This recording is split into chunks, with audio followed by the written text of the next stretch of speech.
नमोताय जाते गए तेरे अंतानि महा करि मंगल करियो महा ग्रंथ करने को का जाते मेरे समाज सब आवे निज पद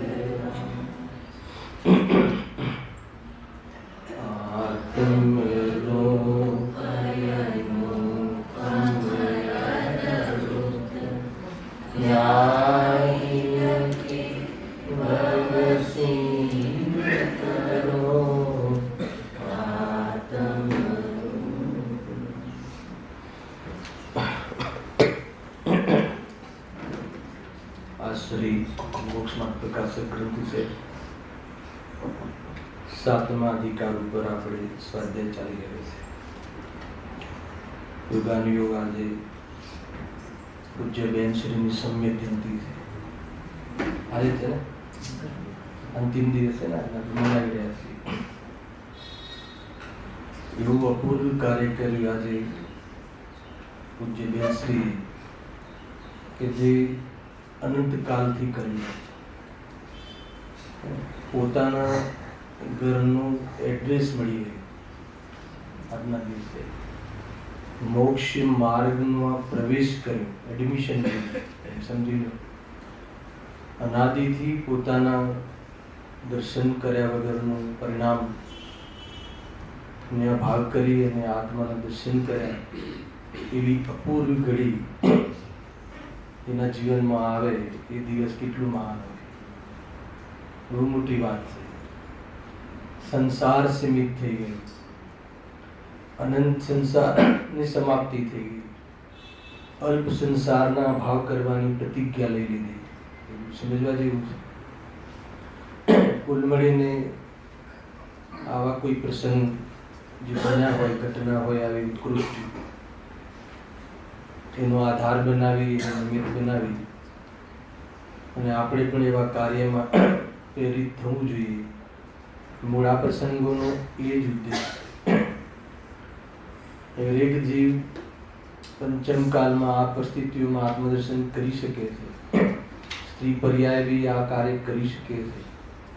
હવે ક્યારે સ્ત્રી પર્યાય આવવાની નથી એવું મહાન કાર્ય કરી શકે છે.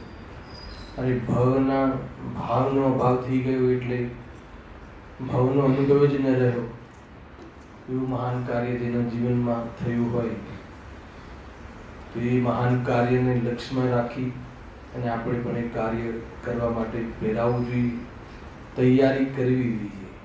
મૂળ વાત એ છે. તો જીવન પૂરું થઈ જશે. કાં તો બાહ્ય લૌકિક વ્યવહારમાં, દ્વંદ્વમાં, વેપાર વ્યવહારમાં, હરવા ફરવામાં, કાં તો ધર્મ ક્ષેત્રમાં પૂજા પાઠ આદિ, પ્રભાવના આદિ માત્ર એ કરવા આદિમાં આત્મલક્ષ્ય વગરનું કોઈ પણ બાહ્ય શુભ ભાવ એ પણ કોઈ કાર્યકારી નથી હોતું. અરે એ શુભ ભાવ આદિમાં પણ જવા પાછળનો ઉદ્દેશ શુદ્ધ ભાવમાં આવવા માટે જવાનું હોય છે.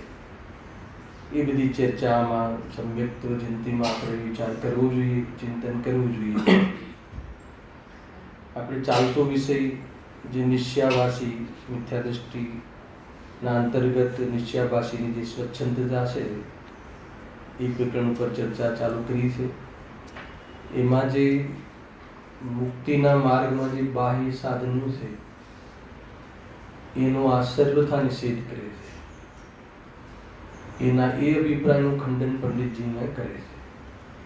જે બાહ્ય સાધનો છે એ પરમાર્થ સાધન નથી, એ તો બરાબર છે, પણ બાહ્ય સાધનના અવલંબન વગર સાધક દશા ટકી ના શકે.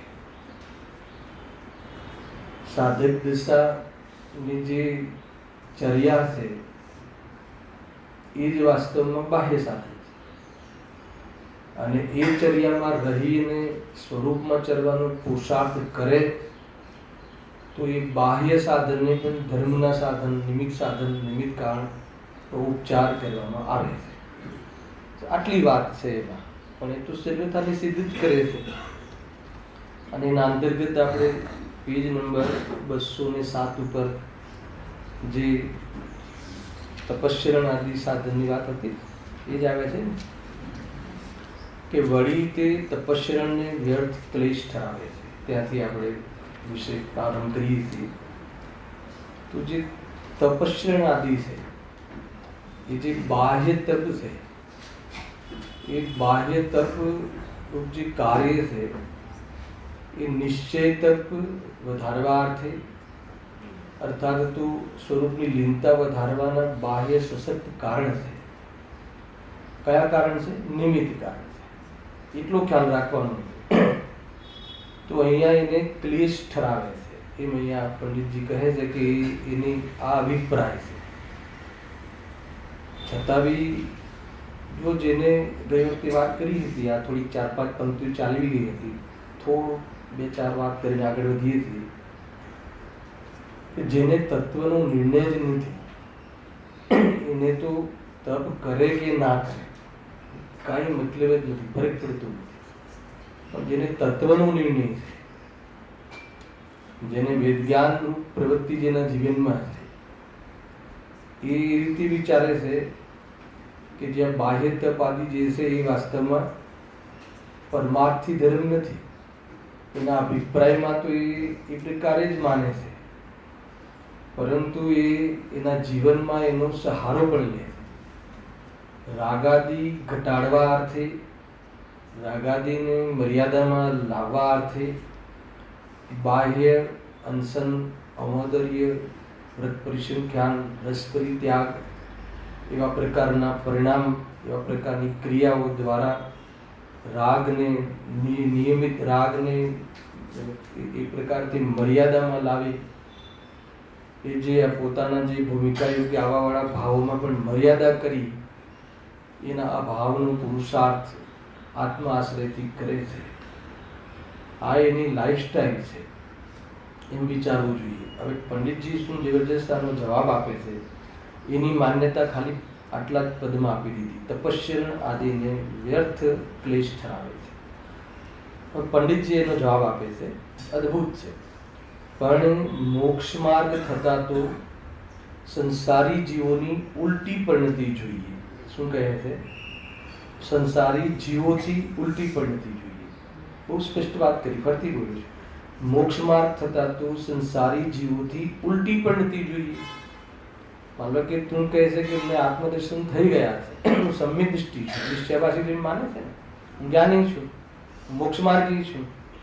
તો પંડિતજી કહે છે કે જે કોઈ મોક્ષ માર્ગી છે, મોક્ષ માર્ગ એને થયો, તો જે અન્ય જીવો છે કે જે મોક્ષ માર્ગમાં નથી, મોક્ષ માર્ગની ખબર જ નથી, મોક્ષ માર્ગમાં આવવા ચાહતા નથી, એવા જે અન્ય સંસારી જીવો છે, અજ્ઞાની જીવો છે, મિથ્યાદૃષ્ટિ જીવો છે, એના જીવનમાં જેવી પ્રવૃત્તિ જોવા મળે છે, જે હર્ષથી, જે ઉમંગથી, ખાવા પીવાની, ભોગોની, વેપારની, લોક વ્યવહારની, જે બાહ્યમાં જે પ્રવૃત્તિ જોવા મળે છે, એવી પ્રવૃત્તિ જો તારામાં જોવા મળે તો અમે તેને મોક્ષ માર્ગી કેવી રીતે કહીએ? એ જે બાહ્ય તેને આત્મકલ્યાણ કરવું જ નથી, એ જીવ જે રીતે નીતિ ન્યાય અપક્ષ જે છે એને છોડી અને અનૈતિક પાપાતીરૂપ જીવન જીવે છે, અને જો એવું જ જીવન તારું જોવા મળે તો અમે તને આત્મદર્શન થયું છે એવું કેવી રીતે માને? હા, એ વાત બરાબર છે કે જે મુનિ દશામાં સંયમ હોય છે એવું જીવન તારું નથી, તું એ તો બરાબર છે, એવું તો ગ્રસ્ત જીવનમાં સંભવ નથી. પરંતુ તું અસંયમ જીવનને તું વેગ આપે છે, એમાં ઉત્સાહથી જોડાય છે, એ અહીંયા કહે છે. એનો ખેદ પણ નથી વર્તતો અને એમાં તને કંઈ ખોટું નથી લાગતું. મૂળ વાત તો એ છે કે એમાં તને કોઈ હે ને આજે કરી રહ્યો છું એ કંઈક કરવા જેવું નથી એવું લાગતું નથી. તો તારી જે દ્રષ્ટિ છે એ ખોટી છે. આત્માની દ્રષ્ટિ જે તું કહે છે ભ્રમ છે. આત્મા ગમે એનો અર્થ શું છે?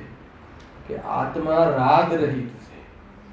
રાગ આત્મા અથવા મારો સ્વભાવ નથી, રાગ મારું જીવન નથી, એવી દૃષ્ટિ થવી એનું નામ સમેટ છે.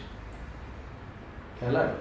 નાસ્તિથી લીધું, કેમ કે અહીંયા વાત નાસ્તિથી લેવી છે ને, કેમ કે એનો નિષેધ જે છે એ દૃષ્ટિમાં કરવાનો છે અને પર્યાયમાં છે જ નહીં એમ માની અને પોષણ કરે છે રાગાદીનું. એટલે આના માટે આ રીતે વાત કરી છે કે ભાઈ આત્મદ્રષ્ટિ થવી એટલે શું? અને અસ્થિથી તો ચૈતન્ય સ્વરૂપ છું, હું ચિન્માત્ર જ્યોતિ છું, હું પરિપૂર્ણ છું, હું ધ્રુવ છું, હું ત્રિકાલી છું, હે ને? દેહથી નાસ્તિથી, દેહથી હું ભિન્ન છું, દેહનો મારામાં ત્રણેકાળ્ય ભાવ છે, રાગાદી ભાવ વિભાવ છે, વિકૃતિ છે, આત્માનો સ્વભાવ નથી, હે ને? એ મારી ચીજ જ નથી. એ તો દ્રષ્ટિ થઈ. હવે જીવ તારી ચીજ નથી ને છતાં તારા પર્યાયમાં એ આવે છે તો એના ભાવની તારી કોઈ પ્રવૃત્તિ, એનું સમર્થન ન હોવું જોઈએ અને એના ભાવ તરફથી તારા હર કદમ, તારા જીવનની મન વચન કાયની હર પ્રવૃત્તિ, હર યોગ, હર ચેષ્ટા અને એમ લાગવું જોઈએ, એવું હોવું જોઈએ. લાગવું જોઈએ એટલે ખાલી લગાડવા માટે નહીં, એવું જીવન હોવું જોઈએ કે આને રાગ જોઈતો જ નથી, આને રાગમાં આવી ગયો છે પણ એને રાગ આદિ પ્રવૃત્તિનો બહુ ઉપેક્ષા ભાવ છે. તારા જીવનના હર પ્રવૃત્તિમાં એ દર્શન થવા જોઈએ. દુનિયાને દેખાવું જોઈએ એવું એ તો બરાબર જ છે, એવું જીવન હોવું જોઈએ, પણ તારું સ્વયં એવું જીવન હોવું જોઈએ તારા પોતાના માટે. એવું કાંઈ તો દેખાતું નથી. એમ અહીંયા કહે છે બહુ જોરદાર ટૂંકમાં. પણ મોક્ષ માર્ગ થતા તો સંસારી જીવોથી ઉલટી પણ નથી જોઈએ. એનાથી તો જીવન તો અલગ હોવું જોઈએ ને. તું મોક્ષ માર્ગી છે તો બાહ્ય જીવન તારું અને જે મોક્ષ માર્ગી નથી એનું બાહ્ય જીવનમાં કંઈ ફેર હોય કે ના? તો કે એ ફેરફાર તો દેખાતો નથી. એમ એ કહે છે. હવે એનું સ્વરૂપ આપે છે કેવો ફેર હોવો જોઈએ. સંસારી જીવોને જે આ કહ્યું ને, સંસારી જીવની પરિણતિ કેવી છે અને તારી પરિણતિ કેવી હોવી જોઈએ એનું વર્ણન કરે છે. સંસારી જીવોની ઈષ્ટ અનિષ્ટની સામગ્રીથી રાગદ્વેષ હોય છે ત્યારે આને એટલે સમ્યક દ્રષ્ટિને રાગદ્વેષ ન હોય. રાગદ્વેષ ન હોય એટલે રાગદ્વેષનું પોષણ ના હોય, રાગદ્વેષનું સમર્થન ના હોય, રાગદ્વેષ વધતા હોય એવી પ્રવૃત્તિ ના હોય. રાગદ્વેષ ન હોય એટલે આ ભૂમિકામાં એમ સમજવું છે. સંપૂર્ણ રાગદ્વેષ ના હોય એ તો આખી અલગ દશા છે, ઉત્કૃષ્ટ દશા છે. પણ રાગદ્વેષ ન હોય એનો અર્થ કે રાગદ્વેષનો પક્ષ ના હોય એનું કેવું જીવન હોવું જોઈએ? તો આગળ કહે છે કે સંસારી જીવની કેવી પરિણતિ છે કે સંસારી જીવોને તો ઈષ્ટ અને સામગ્રીથી રાગદ્વેષ હોય છે. એનો અર્થ શું કરેલો અર્થ છે આ ગઈ વખતે. હવે એટલે લઉં છું કે આનું અનુસંધાન બી જરૂરી છે ને ઉપયોગી ચીજ છે કે સંસારી જીવોમાં આવી એક સહજ પ્રવૃત્તિ છે કે જે રાગ, જે ઈષ્ટ સામગ્રી છે, જે માની લો કે ભોગોમાં, લૌકિક જીવન માટે જે ઈષ્ટ સામગ્રી છે, અનુકૂળ સામગ્રી છે, ભોગ ભોગવવા માટે, લોક વ્યવહાર માટે, જીવન જીવવા માટે જે અનુકૂળ સામગ્રી છે, ભોજન આદિની, જે બી પાંચ ઇન્દ્રિયના વિષયોની એ જે સામગ્રી છે એના પ્રત્યે શું હોય છે? એને રાગ હોય છે. અને જે એમાં અનુકૂળ નથી હોતું એના પ્રત્યે દ્વેષ હોય છે. આવું વગર શીખવાડે સહજ હોય છે. આમાં કઈ શીખવાડવું નથી પડતું, અનાદિથી એ રીતે એનું જીવન જ હોય. બહુ ગરમીનો સમય આવી ગયો ને, ઉનાળો આવે, બહુ ગરમી છે, તો એ ગરમીને દૂર કરવા અથવા ગરમીથી દૂર ભાગે છે, હે ને? એ થઈ ગયું કે ગરમી જે થતી હોય, ગરમી થવાનું જે પ્રસંગ છે, એવી જાતિના જે બાહ્યમાં પ્રસંગો છે, એવી જાતિની જે વ્યવસ્થા છે, એવી જાતિની જે સુવિધા છે, એનાથી શું કરે છે? દૂર ભાગે છે. અને શું કરે છે? એનાથી બચવા, જે ગરમીથી બચવા જે એસી આદિ છે, પંખો આદિ છે, એવી જે સામગ્રી છે, હે ને? તો એનાથી શું કરે છે? રાગ કરે છે. એ પદાર્થોને મેળવવા માટે જીવન લગાવે છે અને મળી ગયા હોય તો એ ટકાવવા માટે પ્રયાસ કરે છે. તો જે રાગ જે છે, રાગ ક્યાં થાય છે જીવને? કે જે એને ભોગોમાં, લૌકિક જીવનમાં, દૈહિક જીવનમાં જે અનુકૂળ લાગે છે, અનુકૂળ નથી હોતું, અનુકૂળ લાગે છે, એમાં તો રાગ વધારે છે. અથવા જેનામાં અનુકૂળતાનો આરોપ આવે છે, કહો કોઈ પ્રોબ્લેમ નથી, જે નિમિત્તભૂત છે, હે ને? ભૂખ લાગે તો ભોજન જોઈએ છે, ગરમી લાગે તો પંખો જોઈએ છે, તરસ લાગે તો ઠંડુ પાણી પીણા જોઈએ છે. તો આ બધી જે બહારમાં એમાં એ મટાડવા માટે, એનું શમન કરવા માટે જે બાહ્ય પદાર્થો અનિવાર્ય રૂપથી, નિમિત્ત રૂપથી અનિવાર્ય છે કે નહીં? તો અનિવાર્ય છે એના પ્રત્યે તો શું કરે છે? રાગ. એ લખ્યું ને, રાગ કરે છે. અને એના જે વિરોધી પોઝિશનો છે એના પ્રત્યે દ્વેષ કરે છે. એ તો કરીએ છીએ આપણે, અને એના માટે તો પુરુષાર્થ કરીએ છીએ. કદાચ એના માટે મંદિરમાં આવતા હોય તો ખબર નહીં. હવે એટલું બધું તો આપણે નીચે ઉતરી શું કામ વાત કરીએ આપણી સભામાં. કોઈ આવતું હોય, કોઈ જે વિચારો થાકે પાકે આવતું હોય કે ક્યાંય મેળ પડ્યો નહીં ને ભગવાન હવે કંઈક કરે છેલ્લે, અને એમ કરીને બી આવતો હોય. ખેર અહીંયા હવે જુઓ, અને આને રાગદ્વેષ ન, રાગદ્વેષ ના હોય એટલે શું? એને જે ભાવતા ભોજન કે જે રાગ છે, ભોજનનો રાગ છે, એનો અહીંયા આગળ લખ્યું પણ છે કે એ સંબંધી રાગ છોડવાની અથવા રાગ મટાડવા અર્થે એવી પ્રવૃત્તિમાં મર્યાદા લાવવાનું જીવન હોય. અને રસ પરિત્યાગ ને આજે મીઠું નહીં લેવું, તો શું ફરક પડી કે મીઠું ના ખાઈએ ને ખાઈએ? એમાં ક્યાં ધર્મ છે? મીઠું ના ખાવામાં ધર્મ છે? બોલો, તો મીઠું ખાવામાં ધર્મ છે? શામાં ધર્મ છે? અરે મીઠા જે નમકીન પદાર્થો પ્રત્યે જે ગધતા છે હે ને, તો એ એવા પદાર્થો પ્રત્યે જે રાગ છે તો ક્રિયાની ઓરથી જ કથન કરશે ને, હે ને? એવું આમ જ્યારે ચરણાનો યોગ કથન તો ક્રિયાની મુખ્યતાથી કરશે, પણ ઈશારો ભાવ પર છે. એમ જ કે હવે રાત્રિ ભોજન છોડી દો એટલે રાત્રિ ભોજનનો રાગ ઠીક નથી. મૂળ તો રાગ મટાડવાનો છે, પણ રાગ અને ક્રિયાને નિમિત્ત નૈમિત્તિક સંબંધ છે. એટલે ક્રિયાની ઓરથી ઉપદેશ આપવામાં આવે છે. ક્રિયાની ઓરથી, કેમ કે એ જતાવે છે રાગને ક્રિયાની ઓર, એ રાગનું પોષણ બી કરે છે ક્રિયાના માધ્યમથી. એટલે ક્રિયા ન કરવાનું કહેવામાં આવે છે. ખ્યાલ? એનો અર્થ કે ક્રિયા કરી શકે છે કે ક્રિયાનો એક કરતા છે એમ અહીંયા નથી. કેમ? નિરૂપણ ક્રિયાની ઓરથી છે, ને તો ઉલટું નહીં. આપણે તો અનાદિ ત્યારે જ્યારથી આ જીવન મળ્યું છે ત્યારથી એ જ ભણીએ છીએ, હે ને? બહારની ક્રિયાનો કરતા તો કોઈ નથી. રાગાદિનો કરતા અજ્ઞાની છે. ખરેખર તો એ રાગાદિને જાણે છે. આપણે તો આ ભાષા શીખ્યા છે, આ જ સત્ય છે. પરંતુ આ નિરૂપણ છે ને, ક્રિયાની ઓરથી જ કહેવામાં આવે છે. કેમ કે રાગ રૂપ જીવન જે છે, આને રાગ છે એવું નક્કી ક્રિયાથી થાય છે.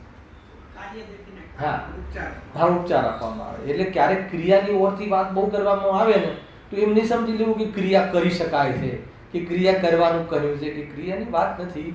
ક્રિયાની ઓરથી જ, ક્રિયાનું લક્ષ્ય તો ક્રિયા જ છે ને, આ માધ્યમ તો ક્રિયા જ છે ને. રાગ કેવી રીતે જતાવશો તમે? રાગને કેવી રીતે પોષશો? ક્રિયાનું માધ્યમ કરીને રાગનું પોષણ કરે છે. એ તે છે પદ્ધતિ. તો પરદ્રવ્યને ભોગવવાનું શું હોય છે? પરદ્રવ્યને ભોગવવાનું એટલે એનું લક્ષ્ય કરવાનું અને પોતાના રાગનું પોષણ કરવાનું. તો એટલો પરદ્રવ્યનો એમાં લક્ષ્યરૂપથી રોલ હોય છે. તો અહીંયા કહે છે કે જેમ રાગીઓને, સંસારીઓને તો જે ભોગાદિમાં નિમિત્ત બનવા વાળા પદાર્થો પ્રત્યે રાગ બહુ હોય છે, તો એ સંબંધી મેળવવાની પ્રવૃત્તિને એના માટે જે કંઈ કરી છૂટવું હોય એ કરી છૂટે. કરે કે ના કરે? મને એમ લાગે કે ભાઈ ધનમાં જ શું છે અને આપણી પાસે આટલું ધન તો હોવું જ જોઈએ, આ ધનથી વ્યવસ્થા થાય છે ને એનાથી ભોગની પ્રવૃત્તિ સરળતાથી થાય છે, તો એના માટે પછી જે કરવું પડે એ કરે. ચોરી કરે, ટેક્સ ચોરી કરે, ભાઈઓને દુઃખા આપે, પાર્ટનરને દુઃખો આપે, બધું કરે છે કે નથી કરતો, એને લઈને પછી બધું કરે છે. તો એ એવું જીવન છે. અને એવું જ જીવન તારું જોવા મળતું હોય, એના જેવું જ જીવન, અને પછી એમ કહે કે હું સમ્યક દર્શનનો અધિકારી છું, અથવા મને સમ્યક દર્શન છે, અથવા હું મુમુક્ષુ છું, અથવા હું ગુરુદેવશ્રીનો, બહેનશ્રીનો ભગત છું, તો હવે એનું શું કહેવાય? અને આજના દિવસમાં એ વાત તો આપણે કેમ આપણે તો બહેનશ્રીના ભગત છીએ, તો પછી એને ભગત કહેવાય કે ના કહેવાય? ખ્યાલ આવે કે નહીં? એના માટે એ લાગુ પડે કે ના? ભાઈ બધી બે વસ્તુ વિચારવા જેવી છે. તો જ્ઞાનીઓના ખાલી નામ લઈને જય બોલાવવાની વાત નથી. એમને જે કહ્યું છે ને એવું જીવન જીવવું જોઈએ. એનું નામ સમર્થન છે, એનું નામ માન્યા કહેવાય. હલાવે ને? માન્યા કોને કહેવાય? એમને જે માર્ગ કહ્યો છે, એમને જે તત્વ કહ્યા છે, એના પર પહેલા તો શ્રદ્ધા, અને એના સેવનનો અથવા તો એને પ્રાપ્ત કરવાનો પુરુષાર્થ, અને એને પ્રાપ્ત કરવાના પુરુષાર્થ માટે જોઈતી જીવનની પવિત્ર પાત્રતા, હે ને? આગમન કુલ કે જે જ્ઞાનીઓના જીવનમાં છે, આપણને કહે છે.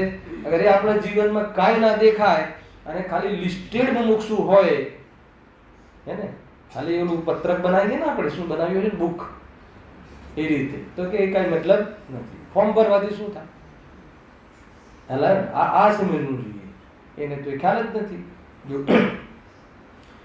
અને એમ ત્યારે આને રાગ દ્વેષ ન હોય. હવે જુઓ, હવે બહુ જબરજસ્ત આ તો કહે છે ને અજ્ઞાની તો, હા મારે ક્યાં રાગ દ્વેષ છે? અરે તારે દ્રષ્ટિમાં રાગ ના હોય ના સમ્યક દર્શન છે, પણ તને તો એવું પણ નથી, અને તને એ સાંભળીને તું કહે છે કે મારે રાગ, આત્મામાં રાગ હોતો જ નથી. કહ્યું છે ને સમયસારમાં, બોલો આત્મામાં રાગ હોય? આત્મા અને રાગ વચ્ચે કયો ભાવ છે? અત્યંત ભાવ છે. પેલું જળ છે ને આ ચેતન, તો બધા મારે રાગ હોય જ નહીં. તો તારે સ્વભાવમાં તો કોઈને રાગ નથી, પણ પરિણામમાં જે રાગ ચાલે છે એના ભાવની વાત છે. અહીંયા કહ્યું જુઓ, સંસારી જીવા, હવે ત્યાં રાગ છોડવા અર્થે ભોજન આદિ ઈશ સામગ્રીનો તે ત્યાગી થાય છે, આવું હોવું જોઈએ. ત્યાગી થાય છે એટલે કોઈ સર્વત્રને ત્યાગી દે 10 જીવના એમ નહીં. ત્યાગી એટલે માનો કે તમને કોઈ પદાર્થની લાસ્ટ ટાઈમ શ્રીમદજીનું ઉદાહરણ આપ્યું હતું, ખ્યાલ આવે ને? શ્રીમદજીનું અહીંયા એક કહ્યું હતી ઘટના, જે એમના મિત્ર જોડે ગયા હતા, યાદ છે કે નહીં બધાને? હા, તો એ રીતે કે ભાઈ તને તારે એવો અભ્યાસ કરવો જોઈએ અને કે ભાઈ આજે આપણને ઘરમાં ખ્યાલ છે કે આજે પકવાન બનવાનું છે અને પકવાન પ્રત્યે એટલી આસક્તિ છે, તો નિયમ કરી દેવાનો શું કે હું આજે પકવાનનું સેવન નહીં કરું. તો પછી માતા એવું નહીં કરવાનું, બેટા કાલે બનાવીશું નહીં, તમે બનાવો પણ હું સેવન નહીં કરું. તો એવો અભ્યાસ કરવો પડે. અભ્યાસ એટલે રાગને હટાવવાનો, જો નિમિત્તોથી ભાગવાની વાત નથી, કોઈ હઠથી નથી. આપણે પોતાની પરીક્ષા કરવા કે આપણે એ સંબંધી જ્યારે એવો અવસર છે, જ્યારે આપણા ભોગને ભોગવવાનો, પોષણ કરવાનો બહારમાં આપણને તક છે, તો એ તક લઈ જ લેવી જોઈએ એવું કોને કહ્યું? આપણી પાસે રૂપિયા બહુ હોય એટલે વાપરવા જોઈએ એવું કોને કહ્યું? જેટલી ભોગ સામગ્રી હોય તો ભોગ સામગ્રી ભોગવવા માટે જ છે એવું કોઈ માને તો કોઈ ચક્રવર્તી કે કોઈ તીર્થંકર દીક્ષા જ ના લેતી. હે ને? બધું મળ્યું છે, પુણ્ય આપ્યું છે, તો ભાઈ અમારા તો નિધતિ નિકાચિત કર્મ છે ને, જેમ ચક્રવર્તી પદ ભોગ્યા વગર ચાલે નહીં, અને એ રીતે અમારે તો આ બધી સામગ્રી મળી છે અને પુણ્ય આપ્યું છે, તો આપણે અન્યાય ના કરવો જોઈએ એવું કઈ છે? સામગ્રી પ્રત્યે ભોગવવી જોઈએ એવું છે કે?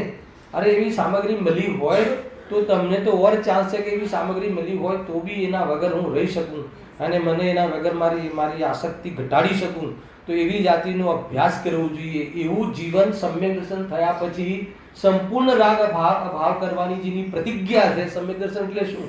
દ્રષ્ટિમાં તો રાગ નથી, હું રાગ નથી, હું ચૈતન્ય સ્વરૂપ છું, એવી દ્રષ્ટિ સમ્યક જયંતિમાં થઈ.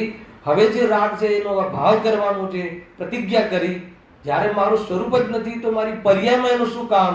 જ્યારે એનો અભાવ કરવાની ઠાની લીધી, તો એનું હર જીવન, એનું હર કદમ, એની હર ચેષ્ટા, એનું હર ભોજન, એની હર પ્રવૃત્તિમાં એ હર સમય એનો રસ ઘટતો હોવો જોઈએ કે ના હોવો જોઈએ. અને રસ ઘટવામાં એનો રસ ઘટ્યો છે અથવા ઘટાડવો છે, તો એના માટે જે બાહ્યમાં ત્યાગ પ્રવૃત્તિની અભ્યાસ, ત્યાગ પ્રવૃત્તિનો અભ્યાસ હોવો જોઈએ કે ના હોવો જોઈએ? હે ને ભાઈ? વારંવાર ભોજન કરવું ને, એ વારંવાર ભોજન કરવું એ આસક્તિની નિશાની છે. જમ્યા પહેલા પણ કંઈ આપો, જમી લીધા પછી બી થોડો કડક નાસ્તો જોઈએ, જમવાની સાથે બી કડક જોઈએ, પછી થોડું જમ્યા પછી બી જોઈએ. બધાને બહેનો બિચારી પરેશાન કે આરે કેટલા બી નાસ્તા બનાવો, હે ને? હવે પાછા આપણે તો પાછા ઘરના જ નાસ્તા જોઈએ, હેલા, નહીં તો પૈસાની કમી નથી તો બહારથી લાવી દઈએ, ઓર્ડર આપી દઈએ. તો એવું બી તો નથી. હવે કરે શું? તો વારંવાર તમે વાંચો ચરણાનો ખોલીને, વારંવાર ભોજન કરવાનો ભાવ એ વાસ્તવમાં મુમુક્ષુને શોભા નથી આપતો. એટલે 2 ટાઈમ ભોજન કરીશ, પહેલા 2 ટાઈમ કરાવો, પછી રવિવારે 1 જ ટાઈમ ભોજન કરીશ. એટલે હોટલ બંધ થઈ ગઈ, પહેલા તો ફર્સ્ટ ક્લાસ કામ થઈ ગયું, સાંજનું જનરલી. અને મને એકવાર એવું સાંભળવું પડ્યું કે આ જૈનોમાં રાત્રિમાં, અરે રવિવારે સાંજે ભોજન જ નથી થતું. મને પહેલા તો એવું તો ના વિચારે કે બધા હોટલમાં જતા હશે. મેં તો એવું વિચાર્યું કે બહુ સરસ, હે ને, 1 ટાઈમ ભોજન નથી કરતા, એકાસન કરે છે રવિવાર, બહુ સરસ. પછી એને સમજાવ્યું મને કે નહીં, એમ નથી, ખ્યાલ આવ્યો કે નહીં? ખ્યાલ ના આવ્યો? નિયમ શાસ્ત્ર સદૈવ નિયમ કરે, હા, બહારના નિયમ ન કરે તો શું મતલબ રહ્યો? પાત્રતામાં જરાય ના આવે. શાસ્ત્ર સ્વાધ્યાય શાના માટે કરવાનું આવે છે? જીવન બદલવાનું. શાસ્ત્ર તો એકેડેમી, શાસ્ત્ર તો શિક્ષા છે, શાસ્ત્ર કોઈ થોડી ધર્મ છે. શાસ્ત્ર તો આપણે શીખવાની વાત છે. આ એક ક્લાસ, શીખવાનો ક્લાસ છે. આ સ્ટેપ 1 તો ઈ આવે, પછી સ્ટેપ 2 માં બહારનું આવે કે પેલા સ્ટેપ 1 નહીં, બધું સાથે જ હોય. અરે આ તો સ્ટેપ 1 પહેલા હોય. અમુક તો સદાચાર તો ગુરુદેવજી તો કે આવું તો શાસ્ત્રમાંથી શીખવાડવાનું જ ના હોય, આ તો માતા પિતાની ફરજ છે, એમ કહ્યું ગુરુદેવજી. મુસલમાનની થોડી સભા છે એમ બોલ્યા એક વાત, કે મારે હવે તમને કેવું પડે કે રાત્રિ ભોજન નહીં કરતા, હે ને? એ લોકોને તો એમના જે હોય ને વ્રતો એમાં રાત્રિ ભોજન કરવાનો નિયમ છે. તો કે એ બધું થોડી હવે જૈનો શીખવાડવું પડે. જે જન્મથી જૈન છે એને આ ના શીખવાડવું પડે. એના ઘરે એના માતા પિતા શીખવાડે. અમે અહીંયા 10 મિનિટ અમારી જે છે નહીં બગાડી, અમે અહીંયા આત્માની વાત કરીશું, એવી વાત કરી. મહેન્દ્રભાઈ સાંભળ્યું હશે તમે, બરાબર છે કે? હા, હવે એવું કહેવાનું તો એવું થઈ ગયું. તું એ તો સામાન્ય કથન છે. અરે 7 વ્યસનોથી રહિત જીવન હોવું જોઈએ, હે ને? એ બધું તો સટાવશ્યક રૂપ જીવન હોવું જોઈએ. એ તો બહુ પ્રાથમિક ભૂમિકા છે. એ તો બાલબોધ ભાગ 1માં જ ભણીને આવવો જોઈએ એમ કેવું છે, વગર જો ભણવાની વાત હોય તો એ રીતે છે. તો કે એમાં અહીંયા એ રીતે કહે છે. તો એ ટૂંકમાં એ કેવું છે કે તને જ્યારે રાગની રુચિ છૂટી ગઈ છે તો તારા જીવનમાં જે હવે જે તારી યોગ્ય ભૂમિકા, યોગ્ય જે રાગ રહ્યો છે એ રાગમાં તને રાગ મટાડવાનો કે ઘટાડવાનો તારું પ્રવૃત્તિ તો દેખાવી જોઈએ ને. તને ભોજનમાં એ પ્રકારે તને એમાં બહુ મજા આવી ગઈ આજે તો, અને આજે તો ખરેખર હે ને શિબિર સફળ થઈ ગઈ. હે ને? શિબિરની સફળતામાં શું છે? આપણે શિબિરમાં છેલ્લા દિવસ બોલાવવાનું બધાને કે શિબિરની સફળતા વિશે બોલો. તો જરૂર કોઈ એક વ્યક્તિ તો વ્યવસ્થાથી બોલશે, જરૂર, કે રૂમની વ્યવસ્થા સારી મળી, ભોજનની વ્યવસ્થા સારી મળી, બપોરે ચા પણ મળી, છેલ્લે એવી કહેશે. આ તો કે એનો હર્ષ છે. તો કે એના એ કોઈ પાત્રતામાં નથી આવતું. એને એ સમ્યક દર્શનની વાત એના મોઢેથી શોભતી નથી, હે ને? એ શોભતું બી નથી આત્મદર્શન. આત્મદર્શન હોય એને રાગનો પક્ષ કથનમાં પણ ના હોય. અંદરથી તો પક્ષ ના હોય તો બહુ મોટી વાત છે, પણ કથનમાં બી એનો પક્ષ ના હોય. ભોગોની પ્રવૃત્તિ હોવી અલગ વાત, અને ભોગોનું સમર્થન હોવું અલગ વાત. ભોગોની પ્રવૃત્તિથી તો નથી બચી શકતો જ્ઞાની પણ એનું સમર્થન એક સમય માટે બી નથી હોતું. નિજરાધિકાર ના પર તો ચાલે છે, સવરાધિકાર ના પર તો ચાલે છે. ભોગતો હોવા છતાં નથી ભોગતો. હલાવે કે કેમ કે એને સ્વામિત્વ બુદ્ધિ નથી, કેમ કે સુખ બુદ્ધિ નથી. એ પ્રવૃત્તિ અને જે સુખ બુદ્ધિ ના હોય એ પ્રવૃત્તિ કરે, એ પ્રવૃત્તિ કેટલી વિશુદ્ધિથી હોય, એ ભોગવી કરે તો એમાં કેટલી એની વિવેક હોય. એના જ્ઞાનીના ભોગ વિવેકશીલ હોય છે, અજ્ઞાનીના એ જ ભોગ અવિવેકશીલ હોય છે. એટલું મોટું અંતર છે. કારણ કે જે ચીજ છોડવાની હોય ને એ ચીજોમાં ઇન્વોલ્વમેન્ટ ના હોય, જે ચીજોમાં આને કરતો હોય તો કેવી દશા હોય એની, અને એને ખુશી ખુશી કરતો હોય, હોશે હોશે કરતો હોય, અને એમાં આવું પડ્યું તો એને કેવું લાગતું હોય.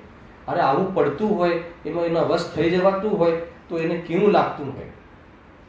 હેલા કેવા ઉદાહરણો આપે છે ગુરુદેવ શ્રી તોલા માતાનું ને આપે છે ને ઓલા મુસ્લિમ કયો દેશ, નોખલી એ ઉદાહરણ આપે છે કે એ મુસ્લિમોએ જે અત્યાચાર કર્યા, હે ને, માતાને નિર્વસ્ત્ર કરે, એના પુત્રને સામે ઉભો રાખી દે, અરે રે જમીનમાં ઉતરી જવાય. શું એને ભોગનો આનંદ આવે? એને ભોગનો આનંદ આવે? એ રીતે, હે ને, કોઈ આતંકવાદી અથવા કોઈ અસામાજિક તત્વ કોઈ મહિલાના પતિ ઉપર બંદૂક રાખીને મહિલાને નૃત્ય કરવાનું કહે તો એ નૃત્ય કરે બી ખરી, તો એ નૃત્ય આનંદથી કરે. બસ એવી રીતે ભોગ ભોગવે છે. શું ગજબેન એ બતાવે છે. બસ આ સ્ટાઇલથી ભોગ ભોગવે છે કે જાણે કોઈ આમ ઘર મૂકી દીધી હોય એ રીતે. એટલા માટે છે તો કે તારા જીવનમાં નિવર્તવા વાળી કોઈ પ્રવૃત્તિ તો દેખાતી નથી. જ્યાં દેખે ત્યાં પોષણિક દેખાય છે.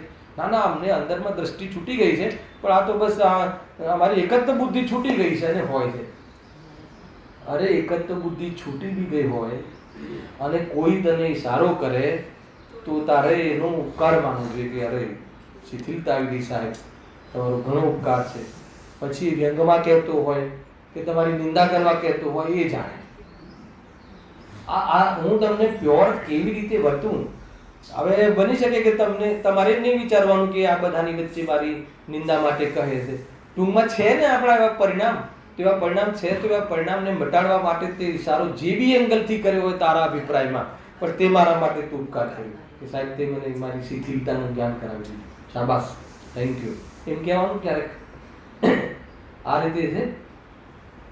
સમજમાં આવે છે એવું જીવન અહીંયા કહે છે. જો જબરદસ્ત છે ભાઈ. હવે રાગ છોડવા અર્થે આ એટલા માટે કહું છું, આપણી સભામાં બહુ જરૂરી છે. અને આપણે લોકો આપણે બધા આજે જડની ક્રિયા કહીને હે ને, જડની ક્રિયા કહેવાનો તને અધિકાર નથી, કેમ કે ચેતનની ક્રિયાનો રસ વધતો હોય જડની ક્રિયા કહીને તો તું કે, પણ જડની ક્રિયા કહીને પોષણ તું રાગનું કરતો હોય, હાલાવે ને, અથવા તું જડની ક્રિયા કહીને તું જે ક્રિયા કરે છે ચેતનની ક્રિયા કરતો હોય તું કર ને, કોઈ પ્રોબ્લેમ નથી. પણ તું જે કરે છે ચેતનની ક્રિયા છે કે નહીં એકવાર જોઈ લે. આ જે પૂજા પાઠ, સ્વાધ્યાય, તત્વ ચર્ચા, જે બાહ્ય સાધનો કહ્યા છે, મોક્ષ માર્ગમાં રહેવા વાળી ચર્યા કહી છે જ્ઞાનીના જીવનની, એ ચર્યામાં સંતુષ્ટ થઈ જવાનો નિષેધ છે. એ ચર્યાને ધર્મ માનવાનો નિષેધ છે, પણ એ ચર્યામાં અહંકાર કરવાનો નિષેધ છે. એ ચર્યાથી પોતાને ધર્મી અને પોતાના કંઈ અલગ આઈ એમ સમથિંગ માનવાનો નિષેધ છે. પરંતુ એ ચર્યાનો તે નિષેધ કરી નાખ્યો તો કહે છે કે તારી દ્રષ્ટિ મિથ્યા છે. હાલ આવે કે નહીં? કેમ, કઈ રીતે કહો છો? કે તારા જીવનમાં પોષણ દેખાય છે, તારા જીવનમાં તને જે રાગના પ્રકરણો છે, જે બાહ્યમાં ભોગના પ્રકરણો છે, એમાં રાગ ઘટાડવાની કોઈ તારી ચેષ્ટા જ નથી દેખાતી. તો ડે બાય ડે વધે જ છે. અને પાછું ઉદાહરણ આપે છે. શું ઉદાહરણ આપે છે? પ્રવચન સારનું, હે ને, દેવો પણ ઝુકાવે છે, હે, તો પણ જળોની જેમ લખ્યું છે. હાલ આવે કે નહીં? એ તો મજબૂરી છે એની, એમાંથી એમાં એવું નથી કે એમાં રહેવું. ઉપાધિ પણ એ તું કરે છે, સમર્થનથી કરે છે, સુખ બુદ્ધિથી કરે છે. અને મેન એ તો અલગ વિષય છે. અત્યારે સુખ બુદ્ધિ છે કે નહીં છોડી દે, પરંતુ આ ચીજ કરવા લાયક નથી એનું નામ તો સમ્યક દર્શન છે ને. આ મારું કર્તવ્ય નથી. તું જે ચીજમાં કર્તવ્ય રૂપ ના હોય અને એ કરવાનો પ્રસંગ આવે તો કેવી રીતે કરો તમે? કોઈ ચીજ કર્તવ્ય રૂપથી નથી, કરવા લાયક નથી, અને કરવાનો પ્રસંગ આવે તો એ કરવાનો પ્રસંગ આવે તો કર્તવ્ય રૂપે ચીજ ના હોય, અને એ કરવાની પ્રસંગ આવે, કરવાની કોઈ ઘટના બને તો કેવી રીતે કરે છે? તો કે એવી કોઈ ચેષ્ટા, કોઈ એવી કોઈ પ્રવૃત્તિ તો તારી દેખાતી નથી. ઉપરથી તું બાકાયદા વધારતો જાય. બહુ વેપાર કે કોઈ બી, અરે ભાઈ શું કરવું છે વેપાર? એવા વેપાર નહીં કરવા કે જેમાં હે ને પંચેન્દ્રિયોની હિંસા વિશેષ થતી હોય જ નહીં. એવું જીવન અનુમોદના હોય જ નહીં. એવા શેર ખરીદવા જ નહીં કે જ્યાં હે ને, જ્યાં બહારમાં જે માંસ આદિ જેમાં એક્સપોર્ટ થતું હોય. આપણે તો શું સોના બસો થાય છે ને, એટલે સોના બસો નથી થતા, એને પંચ પરાવર્તન થાય છે એ ખબર છે તને? અને દ્રષ્ટિનું તો ઠેકાણા નથી. દ્રષ્ટિની વાત સાંભળી લીધી છે અને તેને થઈ ગયું છે કે આત્માને તો આત્મા તો અડતો જ નથી. આત્મા ક્યાં અડે છે? અરે અડતો નથી, પણ આ હું છું, આ મારું છે, મને લાભ છે, એવી માન્યતામાં તું શું બાકી રાખે છે? આ બધું વિચારવા જેવું છે ભાઈ, બહુ શાંતિથી વિચારવા જેવું છે. હા, 10 મિનિટ આપવાની છે ને ભાઈ? હા, 10 મિનિટ આપણે કટ કરવાની, ભૂલી જવા ને. હવે ત્યાં રાગ છોડવા અર્થે તું ભોજન આદિ કિસ્સામાં ત્યાગી થાય છે. આ હોવું જોઈએ, ત્યાગી થાય છે. જ્ઞાની તો બહુ અભ્યાસ કરે, ઘણો અભ્યાસ કરે. બધી જે સુવિધાઓ હોય તો એ સુવિધાઓમાં રસ ઉડી ગયો, કેમ કે સુવિધાથી કોઈ આત્મદર્શન નથી થતું. આત્મદર્શન વાળો સુવિધામાં જોવા મળે, પણ એ સુવિધાઓમાંથી રસ કેવી રીતે ઘટે એવી જાતિની એની જીવનની પ્રવૃત્તિ હોય છે. તથા દ્વેષ છોડવા અર્થે અનિષ્ટ સામગ્રી અંશન આદિને અંગીકાર કરે છે, હે ને. આ બહુ જોરદાર વસ્તુ છે. પોઈન્ટ સમજમાં આવે, કદાચ સમજાવ્યું તો એને આવી ગયા હતા આપણે કે દ્વેષ છોડવા અર્થે એક તો રાગ ઘટાડવો છે, દ્વેષ ઘટાડવો છે. તો દ્વેષ ઘટાડવા માટે શું કરવાનું? એના માટે સામગ્રી દૂર કરવાની કે ત્યાગ કરવાની જરૂર નથી.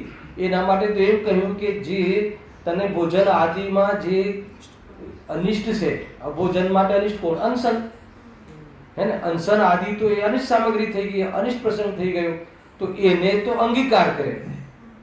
પહેલા ટૂંકમાં બાહ્યમાં પાપનો ઉદય આવે, પ્રતિકૂળતા આવે, સ્થૂળમાં લેવું હોય તો આવે, તો એને હટાવવાનો પ્રયાસ ના કરે, હે ને. એમાં કેવી રીતે ક્ષમતા રાખવી એની પ્રેક્ટિસ કરીને દ્વેષ છોડે છે. આ કન્સેપ્ટ છે, હે ને. આ એવી ચિંતા, પાપનો ઉદય આવ્યો છે તો હવે કઈ હું થોડું કાંઈ બી એપ્રોચ કરું ને આ કરું, ઉદય આવ્યો છે તો ઉદય આવ્યો છે તો હવે એમાં કેવી રીતે વેદ જ્ઞાનથી, ક્ષમતા ભાવથી જીવવું, દ્વેષ ન થાય. એમાં દ્વેષ કરીને શું ફાયદો છે? તો એ રીતે તો અંસન આદિ જે છે, મૂળ તો એ વ્રતાથી લીધા છે અંસન આદિ. તો અંસન આદિ જે છે એ ભોજન કરવાની જે પ્રવૃત્તિથી વિરુદ્ધ કાર્ય છે, તો એ બિલકુલ કરે છે, અંગીકાર કરે છે. ઉપરના લેવલમાં તો જુઓ, કેમ કે આ ભક્તિ બી તમે કરો છો ને, એસે મુનિરાજ દેખે વન મેં, ક્યાં દેખ્યા હે ને? 12 વાગે ક્યાં જુઓ છો? પર્વતની ટોચ ઉપર. અને શિયાળામાં ક્યાં જુઓ છો? તો એવું જરૂરી શું છે કે જે એને આવે ને અનિષ્ટ સામગ્રીને અંગીકાર કરે છે. જરૂર શું છે એટલી બધી 12 વાગે તડકામાં ત્યાં જઈને? એવું જરૂરી છે કે ત્યાં જ કેવલ જ્ઞાન થઈ જાય? નીચે શાંતિથી આમ બરાબર એને કર્યું હોય તો ના થાય કેવલ જ્ઞાન? તો કહે છે કે નહીં, એ એવી જગ્યાએ એવી પ્રકારના પ્રસંગો કરી અને પોતાને અંદરમાં એવા પ્રસંગોમાં અરતિ ભાવ કે દ્વેષ ભાવ તો નથી આવતો ને, એવી જાતિને દ્વેષ ભાવને જીતે છે.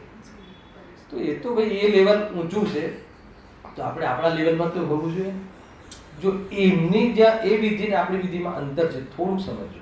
આપણે જ્યાં તે સામાયિક જે એવી તો સામાયિક કરવા જાય છે ને ઉપર, તો જે આપણે ત્યાં જે સામાયિક કરવાની વિધિ છે ને ગ્રસ્ત જીવોમાં, તો ગ્રસ્ત જીવોની સામે જે સામાયિક કરવા માટેનું વાતાવરણ જુદું હોવું જોઈએ. એના માટે એમ કહ્યું શાસ્ત્રમાં કે તું બહુ રાગી છે, હે ને?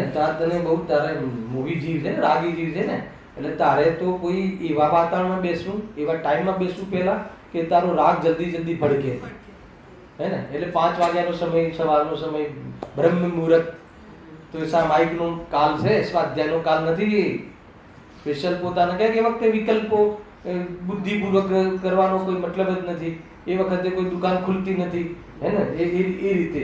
અને એવી જગ્યાએ બેસવું કે જ્યાં સફોકેશન ના થતું હોય, કે તને આદત નથી, હે ને? એવી ખુલ્લી હવામાં કે જ્યાં તને કે પછી વારંવાર ક્લેશ ના થાય અને આત્માનો વિચાર કરવામાં તારી શિથિલતા ના આવે, તો એવી જગ્યાએ, બિલકુલ એવી જગ્યાએ બેસવું જોઈએ, આસન લગાવવું જોઈએ, એમ કહ્યું છે. એનો અર્થ ઉલટો નહીં કાઢતા એસીમાં અને સુગંધિત જગ્યાઓની બધું નહીં કરતા હોય. તો આ તો થોડુંક કહ્યું, અરે નેચરલ વસ્તુ છે કે કેમ કે હવાની અવરજવર હોય, જ્યાં વિશેષ સાત્વિક શુદ્ધતા હોય બહારમાં, એવી કેમ કે આપણને એ પ્રકારની એટલો રાગ છે ને, તરત જ કાંઈ નું કાંઈ યાદ આવી જાય. એ રીતે છે. એવું નથી દીકરાઓને સ્કૂલનો સમય હોય અને કોઈ માતા કોઈ સામાયિકમાં બેસી જાય તો કહે છે કે તને ધર્મની ખબર હતી. અને પતિના ઓલો સમય હોય જવાનો, નોકરી જવાનો, ટિફિન ભરવાનો, અને સામાયિકમાં બેસી જાય હેલા ને, તો કહે છે કે તને ધર્મની યથાર્થ ખબર નથી. બહુ બધી બાબતો છે. ઘરમાં કોઈ બીમાર હોય, હે ને, અને કહે કે નહીં હું તો જબરજસ્તી હઠથી શિબિરમાં જઈશ, તો કે તને ધર્મની ખબર નથી. આ બધું જ છે. તને રાગ નીકળી ગયો હોય, તું જંગલવાસી હોય, તો તને કોઈ કહેવાનું જ નથી, તારા ચરણમાં લોકો નમસ્કાર કરશે. પણ તને બીજો ઘણો રાગ છે, બીજા ઘણા વિષયનો રાગ છે. પુત્ર માટે તો અમેરિકા જઈ આવે અને અહીંયા માતા માટે કે મારી શિબિર બગડે છે, તો કે તને એ વાસ્તવમાં રાગ નથી ઘટ્યો, તને દ્વેષ થયો છે. કન્સેપ્ટ ખ્યાલ નથી કે તને, હે કે નહીં?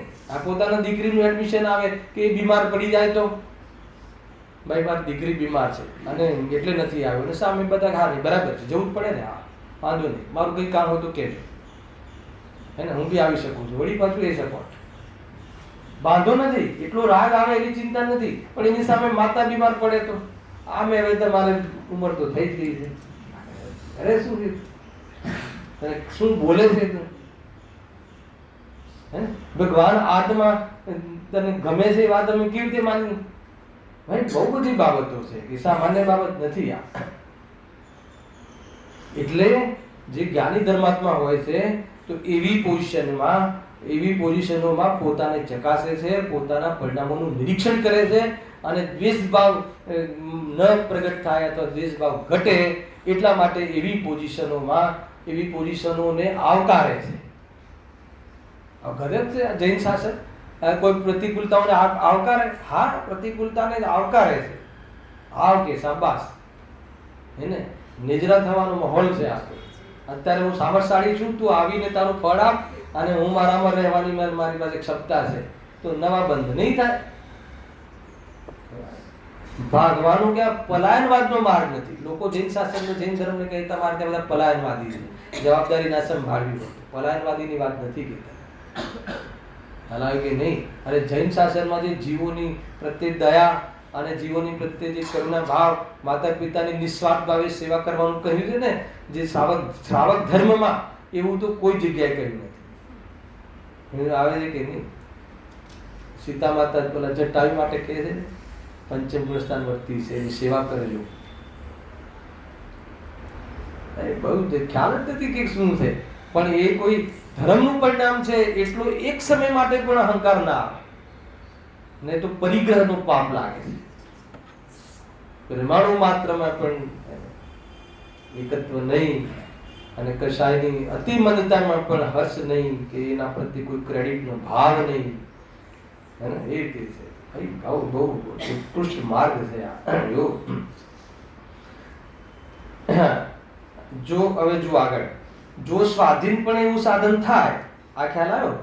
કેવી પરિણતિ હોય છે જ્ઞાનીની, કે જે ભોજનાદિક ઈષ્ટ સામગ્રીનો તો ત્યાગી થાય એટલે ઉપેક્ષા ભાવથી એ ભોગવે, અથવા એમાં કેવી રીતે એના વગર રહી શકાય એવા અનેક વાર અભ્યાસ કરે, ખ્યાલ આવ્યો? અને જે પ્રતિકૂળતામાં નિમિત્ત બનવા વાળી સામગ્રી હોય તો એને હટાવવાનો પ્રયાસ ના કરે, એનાથી ભાગવાનો પ્રયાસ ના કરે, ત્યાં કેવી રીતે ક્ષમતા રહી શકે એવી જાતિનો અભ્યાસ કરે, તો એ સ્વાધીનપણે, આ લખ્યું ને, જો સ્વાધીનપણે એવું સાધન થાય, તો સ્વાધીનપણે એવી પ્રવૃત્તિ કરે, નિયમ આદિ કરીને પ્રવૃત્તિ કરે, તો અહીંયા શું કહે છે? તો પરાધીનપણે એટલે પરવશે ઉદયથી કોઈ ઈષ્ટ અને સામગ્રી મળતા પણ રાગ દ્વેષ ન થાય.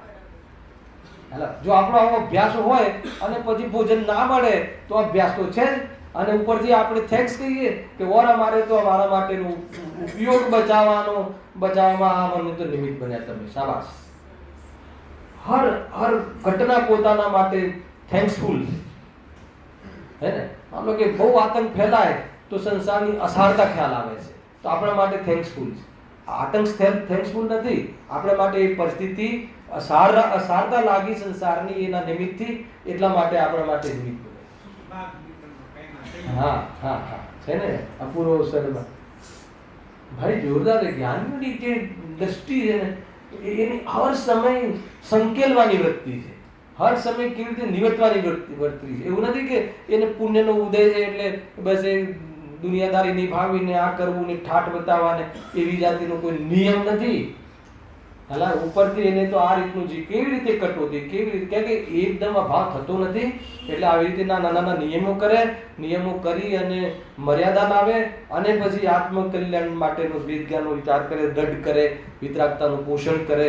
ગજબનો માર્ગ છે, મજા કરે, આનંદ કરે, એ રીતે છે આ. તમને ખ્યાલ આવે છે? પડોજણ બધી મટે, આનંદ કરે. અરે જેટલી પરાધીનતા મટે, માર્ગ સ્વાધીનતાનો છે.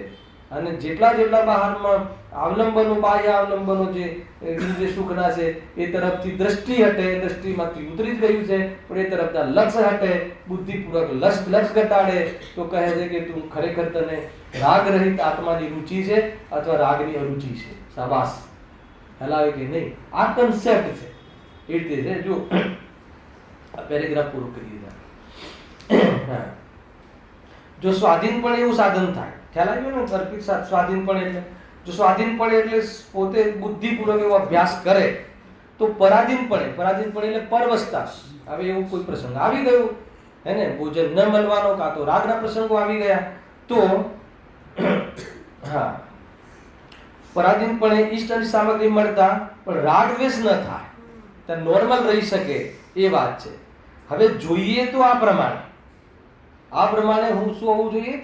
સમ્યક દ્રષ્ટિનું આવું જીવન હોવું જોઈએ. પણ તને હવે એના પર આવે છે, એને કીધું ને અંસન, જે તપસ્યા આદિ તો ક્લેશ છે, તો પણ તને અંસન આદિથી તો દ્વેષ થાય છે, એ તો જડની ક્રિયા છે, હે ને? એ તો ક્લેશની ક્રિયા છે, કહ્યું ને? તેથી તેને તું ક્લેશ ઠરાવે છે, અંસન આદિને ક્લેશ ઠરાવે. અંસન આદિ ક્લેશની ક્રિયા છે. જે વ્રતાદિ કે જે તપાદિ કરે છે જ્ઞાનીઓ, એ ક્લેશની ક્રિયા છે. જો શુદ્ધોપયોગની સામે ક્લેશ છે, એ વાત જુદી છે. પરંતુ રાગ, અતિ તીવ્ર રાગને મટાડવા માટે એ પ્રવૃત્તિ ક્લેશરૂપ નથી, કરવા લાયક ક્રિયા છે એના જીવનમાં, એ ત્યાં કહ્યું છે. જો પણ તને અંસન આદિથી દ્વેષ થયો છે, તેથી તેને તું ક્લેશ ઠરાવે છે. હવે સાંભળજો શું લોજિક છે. જ્યારે એ ક્લેશ થયો ત્યારે ભોજન આદિ કરવા સ્વયં એક સુખ ઠર્યા. જ્યારે તને ઉપવાસ આદિ તને ભોજનથી દૂર રહેવાના ભાવ તને ક્લેશ લાગે છે, એનો તો અર્થ એ નીકળ્યો કે ભોજન આદિમાં તને મજા છે, એમાં તને સુખ બુદ્ધિ છે, અને ત્યાં રાગ આવ્યો, એટલે ત્યાં રાગ આવ્યો. પણ એવી પરિણતિઓ તો સંસારીઓને જ હોય છે, તો તે મોક્ષ માર્ગી થઈ શું કરે? હે ને, આમ મિત્ર હોય ને એકબીજાને, તો તું મોક્ષ માર્ગી થઈ તે શું કર્યું બતાવજે જરા. આમ કહી શકે ને એકબીજાને, સમ્યક દર્શન છે તને, તો પછી શું કર્યું તે તો કે જરા. આમને તો બસ હે ને, કોઈ એમ કે નહીં મારે તો શું છે, આ શાસ્ત્રાદિના વિકલ્પો અને આ જે દ્રવ્યગુણ પર્યાના વિકલ્પો, બસ આપણે તો આત્મામાં લીન જ રહેવું છે.